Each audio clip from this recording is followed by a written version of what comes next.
أعوذ بالله من الشيطان الرجيم. بسم الله الرحمن الرحيم.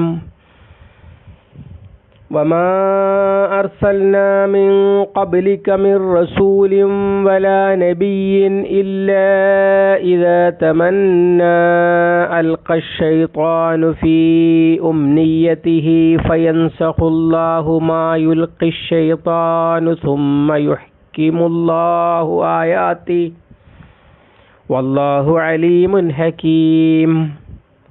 അല്ലാഹുൽ അലീം. സൂറത്തുൽ ഹജ്ജ് 52. വമാ അർസൽന, നാം അയച്ചിട്ടില്ല, മിൻ ഖബ്ലിക, താങ്കൾക്ക് മുമ്പ്,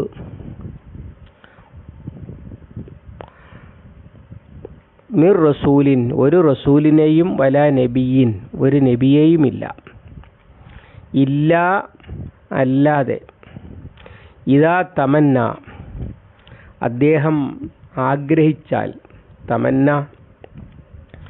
തമന്നി എന്ന് പറഞ്ഞാൽ ആഗ്രഹിച്ചു, അഭിലഷിച്ചു എന്നൊക്കെ അർത്ഥത്തിൽ ഉപയോഗിക്കുന്ന വാക്കാണ്. മോഹിച്ചു. അതുപോലെ തന്നെ പാരായണം ചെയ്തു എന്നൊരർത്ഥവുമുണ്ട്. അപ്പോൾ പാരായണം ചെയ്താൽ എന്നുമാകാം അർത്ഥം. ആ രണ്ടർത്ഥത്തെയും ആസ്പദമാക്കിയുള്ള വിശദീകരണ വ്യത്യാസങ്ങളും ഉണ്ട് ഈ ആയത്തിന്. വിശദീകരിക്കുമ്പോൾ ബാക്കി പറയാം. അൽഖ ശൈത്താനു, പിശാച്ച് ഇട്ടു. നമ്മൾ ഇടങ്കോലിട്ടു എന്നൊക്കെ പറയില്ലേ, എന്നതുപോലെ പിശാച്ച് ഇടപെട്ടു എന്നർത്ഥം. ഫി ഉംനിയത്തിഹി, അദ്ദേഹത്തിൻ്റെ ഉംനിയത്തിൽ അഥവാ അഭിലാഷത്തിൽ അല്ലെങ്കിൽ പാരായണത്തിൽ. അങ്ങനെ സംഭവിച്ചിട്ടല്ലാതെ ഇല്ല എന്നർത്ഥം. ഫയൻസഹുല്ലാഹു,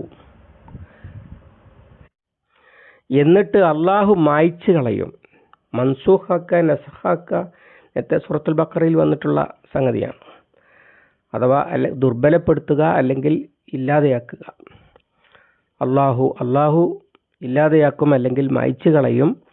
മാ യുൽഖി ഷൈത്താനു, ചെകുത്താൻ ഇട്ടത് അല്ലെങ്കിൽ ചെകുത്താൻ ഇടപെട്ടത്.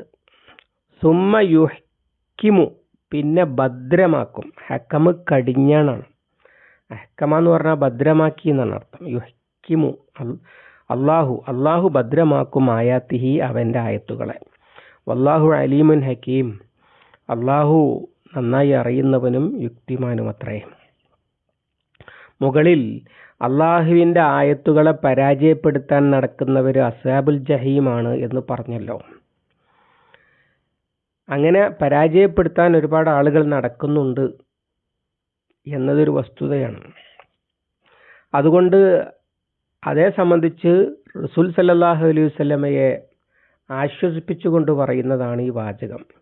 വമാ അർസൽനാ മിൻ ഖബ്ലിക മിർ റസൂലിൻ വലാ നബിയിൻ, താങ്കൾക്ക് മുമ്പ് അയച്ച എല്ലാ റസൂലുമാരും എല്ലാ നബിമാരും റസൂലുമാരും തമ്മിലുള്ള വ്യത്യാസം നേരത്തെ നമ്മൾ പറഞ്ഞതാണ്.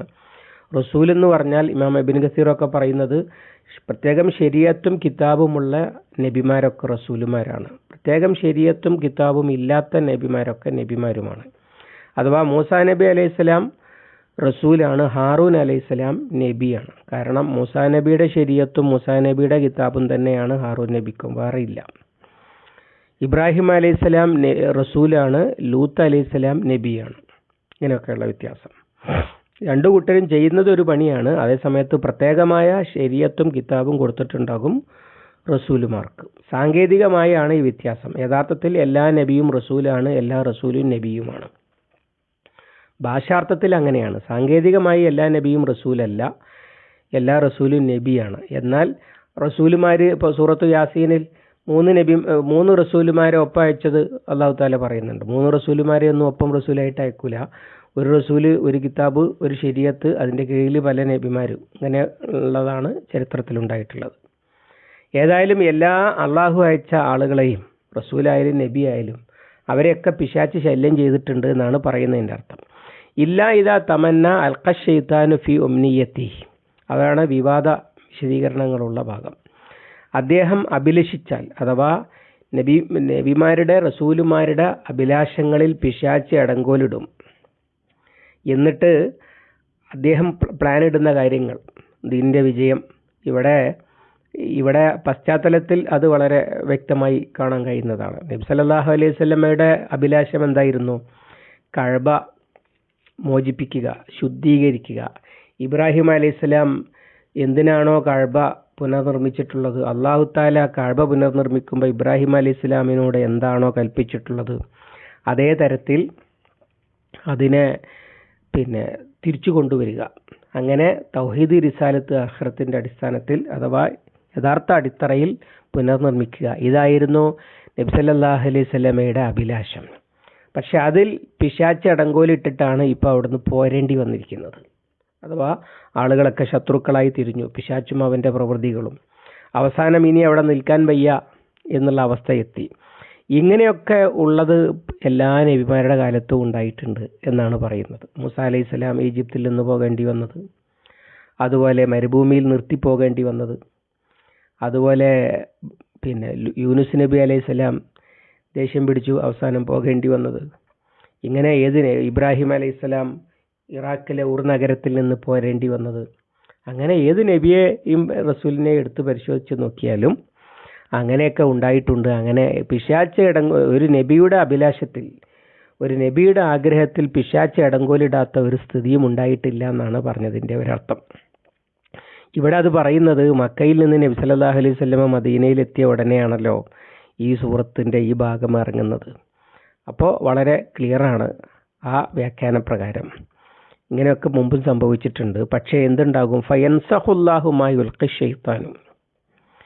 പിന്നെ അല്ലാഹു തആല പിശാച്ച് ഇട്ട ഇടങ്കോലുകളൊക്കെ നീക്കും എന്ന് പറഞ്ഞ സൂചനയാണ്. മക്കയൊക്കെ വിമോചിപ്പിക്കപ്പെടും, എന്നിട്ട് റസൂൽ സല്ലല്ലാഹു അലൈഹി വസല്ലം ആഗ്രഹിച്ചതുപോലെ തന്നെ നടക്കും കാര്യങ്ങൾ. സുമ്മ യുഹ്കിമില്ലാഹു ആയാത്തിഹി. പിന്നെ അത് അങ്ങനെ തന്നെ നിലനിർത്താവുന്ന വിധം അല്ലാഹു തആല അവൻ്റെ ആയത്തുകളെ ഭദ്രമാക്കും. ആയത്തുകൾ ഏത് ആയത്തും ആകാം, ഖുർആനിലെ ആയത്തും ആകാം, പ്രപഞ്ചത്തിലെ ആയത്തും ആകാം. ഇങ്ങനെ അതിനെ അല്ലാഹു തആല ഭദ്രമാക്കി നിർത്തും. അഥവാ പിന്നെ കഅബ വിഗ്രഹാലയമാകുന്ന സ്ഥിതി ഉണ്ടാകുകയില്ല എന്നാകാം പറഞ്ഞതിൻ്റെ അർത്ഥം. ഈ തമന്ന ഉംനിയത്ത് എന്ന് പറയുന്നത് അതിന് പാരായണം ചെയ്തു എന്ന അർത്ഥമുണ്ടല്ലോ. പാരായണം ചെയ്തു എന്ന അർത്ഥത്തിൽ മുഫസ്സിറുകൾ വിശദീകരിച്ചിട്ടുണ്ട്. അതിൽ ഒരു വിശദീകരണം, എല്ലാ നബിയും ഖുർആൻ അദ്ദേഹത്തിന് ഇറക്കി കൊടുത്ത കിതാബ് പാരായണം ചെയ്തപ്പോഴൊക്കെ എല്ലാ നബിമാർക്കും ഉണ്ടായിട്ടുള്ളതാണ്. പിശാച് ആളുകളുടെ മനസ്സിൽ വേണ്ടാത്ത ചിന്തകൾ ഉണ്ടാക്കും. പിശാച് അടങ്കോലിടും. അഥവാ കേട്ടതങ്ങ് മനസ്സിലാക്കാനല്ല ആളുകൾക്ക് കഴിയുക. പകരം അതിൻ്റെ നേരെ ഇന്ന ശൈത്താന യൂഹൂന ലി ഔലിയായിഹിം ലിയുജാദിലൂക്കും. സൂറത്തുൽ മായിദയിൽ പിശാച് അവൻ്റെ വലിയുകൾക്ക് വഹി കൊടുക്കുന്നു, നിങ്ങളോട് തർക്കിക്കാൻ. ഇങ്ങനെയൊക്കെ പറഞ്ഞത് കാണാൻ കഴിയുമല്ലോ. ഇങ്ങനെ ആളുകൾക്ക് സത്യം മനസ്സിലാക്കുന്നതിന് പിശാച് അടങ്കോലിടുന്നു. അവരുടെ മനസ്സിൽ സംശയങ്ങളും തർക്കങ്ങളും ഒക്കെ ഉണ്ടാക്കുന്നു. അങ്ങനെയാണ് എല്ലാ നബിമാരും അനുഭവിച്ചിട്ടുള്ളത്. അല്ലാതെ നബിമാർ പറഞ്ഞതൊക്കെ അക്ഷരം പ്രതി അങ്ങ് മനസ്സിലാക്കുക എന്നത് ഉണ്ടായിട്ടില്ല. അതുകൊണ്ട് തന്നെ മുകളിൽ പറഞ്ഞ ആയത്തുകളെ തോൽപ്പിക്കാൻ നടക്കുന്നവരുടെ പണിയൊക്കെ നടക്കും, പക്ഷെ അവർക്ക് നരകമാണുള്ളതെന്ന് പറഞ്ഞിട്ടുണ്ടല്ലോ. അപ്പം അങ്ങനെ എല്ലാ നബിമാർക്കും വലഖദ് ജഅൽനാ ലിക്കുല്ലി നബിയ്യിൻ അദുവ്വൻ മിന ശയാത്തീനിൽ ജിന്നി വൽ ഇൻസി എന്ന് പറഞ്ഞിട്ടുണ്ട്. ജിന്നും ഇൻസുമായ ശത്രുക്കളുണ്ടായിരുന്നു എന്നതുപോലെ ഒരു വർത്തമാനമാണ്. അങ്ങനെയാണെങ്കിൽ അത് അഥവാ നബിയുടെ പ്രബോധനത്തെ, നബിയുടെ ഖുർആൻ പാരായണത്തെ വരെ ആളുകളെ തെറ്റിദ്ധരിപ്പിക്കുന്ന, ശരിയായി ചിന്തിക്കുന്നതിന് തടസ്സം സൃഷ്ടിക്കുന്ന തരത്തിലുള്ള സംശയങ്ങളും തർക്കങ്ങളും ഒക്കെ, അല്ലെങ്കിൽ ദുർന്യായങ്ങളും ഒക്കെ ഉണ്ടാകുക ഒരുപാടുണ്ട്. ഉദാഹരണമായി ഹുരിമത്ത് അലൈക്കുമുൽ മൈത്തത്തു വദ്ദമു, രക്തവും ശവവും ഹറാമാക്കപ്പെട്ടിരിക്കുന്നു എന്ന് പറഞ്ഞപ്പോൾ എതിരാളികൾ പറഞ്ഞത് തഫ്സീറുകളിലൊക്കെ സൂചിപ്പിക്കുന്നുണ്ട്. അവർ പറഞ്ഞു മുഹമ്മദിന് സ്വന്തം അർത്താൽ പറ്റും, ദൈവം കൊന്നാൽ, അള്ളാഹു കൊന്നാൽ അഥവാ ചത്താൽ പറ്റൂല, എന്ത് വർത്താനാണ് ഈ പറയുന്നത് എന്ന് എതിർപ്പ് പറഞ്ഞത് കാണാൻ കഴിയും. അതുപോലെ ഇന്നക്കും മമാ തഅബുദൂന മിൻ ദൂനില്ലാഹി ഹസബു ജഹന്നം, നമ്മൾ മുമ്പ് പഠിച്ച സൂറത്തുൽ അംബിയായിൽ, നിങ്ങളും അള്ളാഹുവിനെ കൂടാതെ നിങ്ങൾ ആരാധിക്കുന്നവയൊക്കെ നരകത്തിലെ വിറകാണ് എന്ന് പറഞ്ഞത്. അപ്പോൾ ഈസാ നബിനെ ആരാധിക്കുന്നുണ്ടല്ലോ, അപ്പോൾ ഈസായും അതുപോലെ മലക്കുകളെ ആരാധിക്കുന്നുണ്ട്, മലക്കുകളൊക്കെ നരകത്തിൽ നിന്നാണ് പറയുന്നത് എന്ന് അവിടെ നമ്മളത് വിശദീകരിച്ചിട്ടുണ്ട്. എന്തുകൊണ്ടാണ് അങ്ങനെ പറഞ്ഞത് എന്നത് സൂറത്തുൽ അംബിയായിലെ ആയത്തിൻ്റെ വിശദീകരണത്തിലുണ്ട്. അള്ളാഹുവിന് ഈസാ നബിക്ക് യഥാർത്ഥത്തിൽ ഇബാദത്ത് ചെയ്യുന്നില്ല, ഈ യദുവിന ഇല്ല ഷെയ്ത്താനും മരീദ എന്നൊക്കെ അള്ളാഹു തന്നെ അത് വിശദീകരിച്ചിട്ടുണ്ട്. പക്ഷെ അതിലേക്ക് പോകാതെ നേരെ അപ്പം നേരത്തെ പറഞ്ഞത് ഈസാ നബി മഹാനാണെന്നാണ്, ഇപ്പം പറഞ്ഞത് ഈസാ നബി നരകത്തിലാണെന്നാണ്. മലക്കുകൾ പുണ്യവാന്മാരാണെന്ന് പറഞ്ഞത്, ഇപ്പം പറഞ്ഞ അനുസരിച്ച് മലക്കുകൾ നരകത്തിലാണ് എന്നൊക്കെയുള്ള വക്രീകരണങ്ങൾ. യുഹരിഫൂനൽ കലിമാൻ മവാലിഹി, ജൂത പുരോഹിതന്മാരുടെ നിലപാട് സൂറത്തുൽ ബഖറയിൽ അല്ലാഹ് സൂചിപ്പിക്കുന്നുണ്ട്. വമിൻഹും യസ്മഊനൽ കലാമ സുമ്മ യുഹരിഫൂനഹു മിൻ ബഅദി മാ അഖലുഹു. കലാം, അള്ളാൻ്റെ കലാം ശ്രദ്ധിച്ച് കേൾക്കുകയും മനസ്സിലായ ശേഷം വക്രീകരിക്കുകയും ചെയ്യുന്ന പണി. ഇങ്ങനെ അള്ളാഹുവിൻ്റെ ആയത്തുകളെ അതാത് നബിമാർ എത്തിച്ചു കൊടുക്കുമ്പോൾ അതിനൊക്കെ ദുർവ്യാഖ്യാനം ഒക്കെ ചമച്ചുകൊണ്ട് ഇടങ്കോലിടുക എന്ന അവസ്ഥ എല്ലാ നബിമാർക്കും ഉണ്ടായിട്ടുണ്ട്. പക്ഷെ അതുകൊണ്ടൊന്നും എന്താവില്ല, അള്ളാഹുവിൻ്റെ ദീന് പൊളിഞ്ഞു പോകില്ല. കാരണം എന്താ? ഫയൻസഖുല്ലാഹുമായി യുൽഖിശൈത്താനും, അതൊക്കെ അള്ളാഹു പിശാച്ചിട്ടതൊക്കെ അള്ളാഹു തആല മായ്ച്ചു കളയും. അത് ഏതർത്ഥത്തിൽ എടുത്താലും അത് നമുക്ക് കാണാൻ കഴിയുന്നതാണ്. പരിശുദ്ധ ഖുർആനിനെതിരെ എതിരാളികൾ നടത്തിയ പ്രചരണങ്ങൾ മുഴുവൻ ഫത്ഹ് മക്കയോടുകൂടി ഒലിച്ചു പോവുകയാണല്ലോ ചെയ്യുന്നത്. അഥവാ പിന്നെ അതിനൊന്നും ഒരു നിലനിൽപ്പുണ്ടായിട്ടില്ല. അത്തരം ദുർവ്യാഖ്യാനങ്ങളൊക്കെ പൊളിഞ്ഞു പോകുകയും എതിരാളികളായിരുന്ന ആളുകൾ വരെ അനുയായികളായി മാറുകയാണ് ചെയ്തത്. അങ്ങനെയാണ് നബിമാർ വിജയിച്ചത്, അവരുടെ ദൗത്യം പൂർത്തീകരിച്ചത്.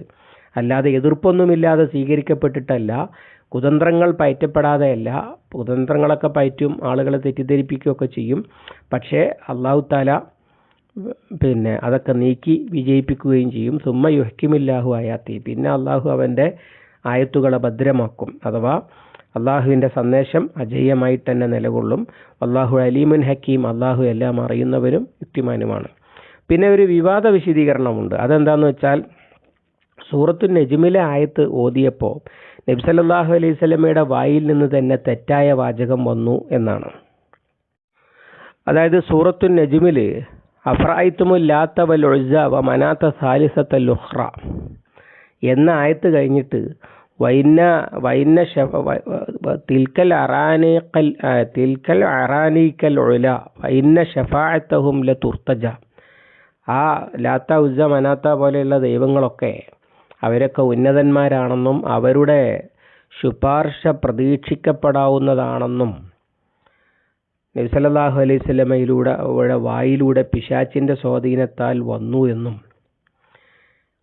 ആ ആയത്ത് കേട്ടപ്പോൾ സുജൂദ് നടന്നപ്പോൾ മുശ്രിക്കുകളും സുജൂദ് ചെയ്തു, ഇത് കേട്ടതുകൊണ്ടാണ് അവർ സുജൂദ് ചെയ്തതെന്നും, ആ വിവരം കടൽ കടന്ന് അബീസീനയിലെത്തിയിട്ട് റസൂൽ സല്ലല്ലാഹു അലൈഹി വസല്ലമയും മുശ്രിക്കുകളും തമ്മിൽ അങ്ങോട്ടും ഇങ്ങോട്ടുമൊക്കെ അംഗീകരിച്ചിരിക്കുന്നു എന്നുള്ള തെറ്റിദ്ധാരണ അവിടെ എത്തിയിട്ട് അവർ തിരിച്ചു വന്നു എന്നുമൊക്കെയുള്ള റിപ്പോർട്ടുകളുണ്ട്.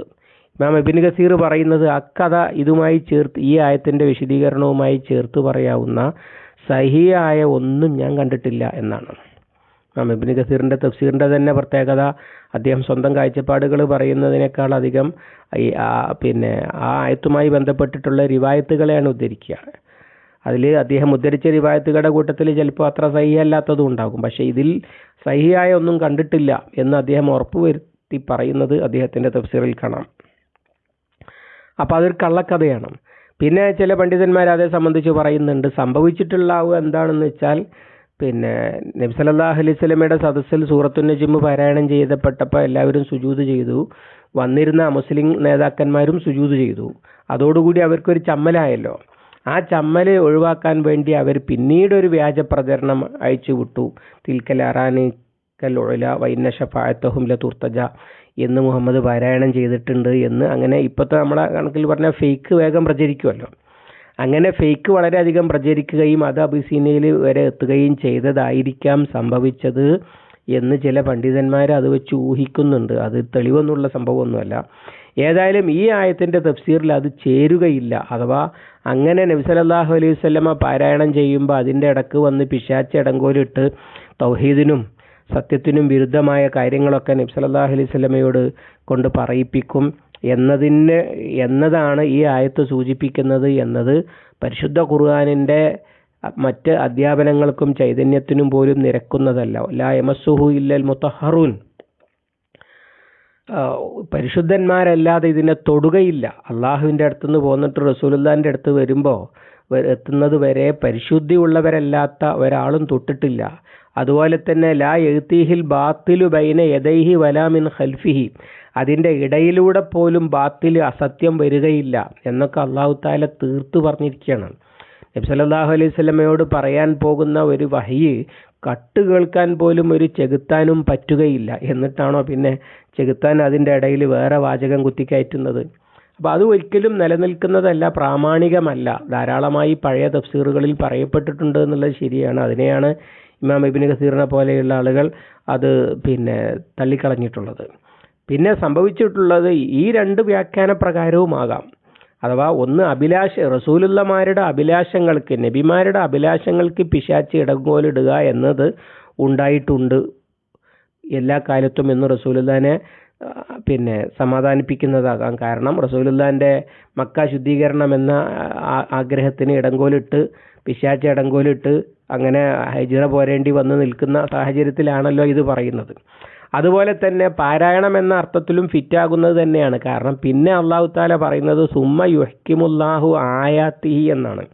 ഈ ആയത്തുകളാണല്ലോ വൈദാ തുലിയത്ത് അലൈഹിം ആയാത്തുഹു, പാരായണം എന്ന അർത്ഥമാണല്ലോ ആയത്തിനോട് യോജിച്ചു വരുന്നത്. അതുകൊണ്ട് തന്നെ അള്ളാഹുവിൻ്റെ ആയത്തുകൾ റസൂൽമാർ ഓതി കേൾപ്പിക്കപ്പെടുമ്പോൾ, മുഹമ്മദ് സല്ലല്ലാഹു അലൈഹി വസല്ലമയും മുമ്പ് അയച്ചിട്ടുള്ള റസൂലും നബിമാരും ഒക്കെ ഓതി കേൾപ്പിക്കപ്പെടുമ്പോൾ ആളുകളുടെ മനസ്സിൽ പിശാച് ചീത്ത തോന്നലുകൾ ഉണ്ടാക്കുക, എന്നിട്ട് സത്യം അംഗീകരിക്കുന്നതിന് തടസ്സപ്പെടുത്തുക എന്നതും ഫിറ്റാണ്. ഒന്ന് സാഹചര്യത്തിന് ഫിറ്റാണ്, ഒന്ന് വാചകത്തിന് ഫിറ്റാണ്. യുഹ്കിമുല്ലാഹു ആയാത്തിഹി എന്ന് പറയുന്നത്. വല്ലാഹു അലീമുൻ ഹക്കീം, രണ്ടായാലും ശരി അള്ളാഹു എല്ലാം അറിയുന്നവനാണ്. അവൻ്റെ അറിവിൽപ്പെടാതെ, അവനെ അറിയാതെ ഒന്നും നടക്കുകയില്ല. അലീമിൻ്റെ അർത്ഥം നമ്മൾ നേരത്തെ വിശദീകരിച്ചതാണ്. എല്ലാറ്റിനെക്കുറിച്ചും എല്ലാ കാര്യങ്ങളും എല്ലായ്പ്പോഴും അറിയുന്നവൻ എന്നാണ്. ഹക്കീം എന്ന് പറഞ്ഞാൽ ആഴത്തിലും പരപ്പിലുമുള്ള അറിവിൻ്റെ അടിസ്ഥാനത്തിൽ ഉചിതമായത് പറയാനും പ്രവർത്തിക്കാനും കഴിയുന്നവൻ എന്നുമാണ്. അതുകൊണ്ട് തന്നെ പരിശുദ്ധ ഖുർആനിനെ പരാജയപ്പെടുത്തുക, വല്ലദീന സഅഉ ഫീ ആയാത്തിന മുഅജിസീൻ, അങ്ങനെ പരാജയപ്പെടുത്താൻ നോക്കൽ നടക്കുകയില്ല. പരാജയപ്പെടുത്താൻ നടക്കുന്നവർക്ക് നരകം കിട്ടൽ മാത്രമേ നടക്കുകയുള്ളൂ എന്നാണ് പറഞ്ഞത്. പിന്നെ ഈ പറയുന്ന സംഭവങ്ങളുടെയൊക്കെ അനന്തരഫലമായിട്ട് എന്താണ് സംഭവിക്കുന്നത് എന്നതാണ് അടുത്ത ആയത്തുകളിൽ പറയുന്നത്. ഇൻഷാ അല്ലാഹ് അടുത്ത ദിവസം. അള്ളാഹു അനുഗ്രഹിക്കുമാറാവട്ടെ. അല്ലാഹുമ്മ അല്ലിംനാ മാ യൻഫഉനാ വൻഫഅനാ ബിമാ അല്ലംതനാ റബ്ബനാ സിദ്നാ ഇൽമൻ വഫഹ്മൻ വദിഖ്ഖതൻ വനദ്റ. അല്ലാഹുമ്മ ജഅലിൽ ഖുർആന റബീഅ ഖുലൂബിനാ വനൂറ സുദൂരിനാ وجلاء حزننا وذهاب همنا وغمنا ربنا تقبل منا إنك أنت السميع العليم وتب علينا إنك أنت التواب الرحيم واغفر لنا يا غافر المذنبين وصلى الله على محمد وعلى آله وصحبه وسلم والحمد لله رب العالمين.